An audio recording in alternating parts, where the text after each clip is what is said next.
Ida. All right, time's now 4:47. Let's get back over to Peyton. Hard to believe hurricane season right around the corner. It is 42 days away for those keeping track. Hard to believe Ida was nearly 2 years ago.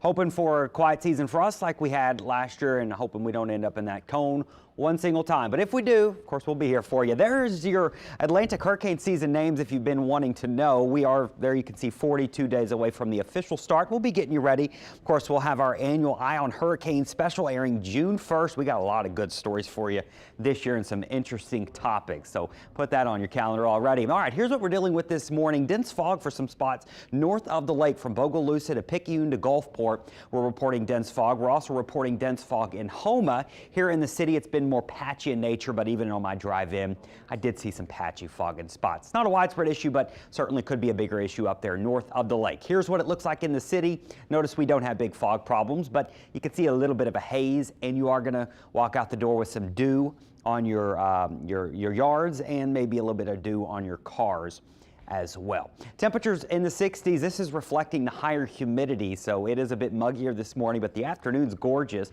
We'll get up to about 82 degrees, blue sky, sunshine. Don't forget the sunscreen, and we're not looking at high humidity this afternoon. Now here comes our front. This is going to be heading our way by tomorrow night. Now before the front gets here, a complex of storms is going to develop in Texas later on this afternoon. There it goes, and then it's going to dive to the east and southeast. The big question right now is, does it make it to us? Guidance is still split on what it wants to do with us, and we've had multiple days of these guidances or models suggesting that the storms are going to move towards us, but then the highest chance of this could end up going into the Gulf of Mexico. So it is still possible that we miss the brunt of this. At the same time, if this complex of storms, instead of diving southeast, decides to move more easterly, then we could have some storms tomorrow morning. So at this point, I'm really going with about a 50-50 shot of rain through Friday morning.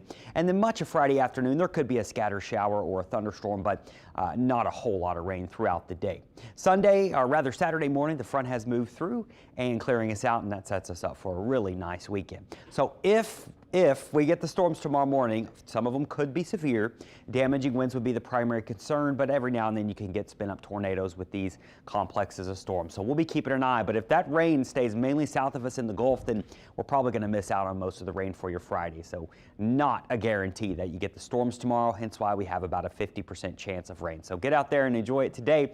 Maybe you need to get some yard work done. Today should be an okay day for it, but the weekend looks pretty nice as well. We'll be in the 70s Saturday and Sunday, maybe a few more clouds on Sunday, but overall not bad. And then next week, our next storm system blowing in around Tuesday into Wednesday.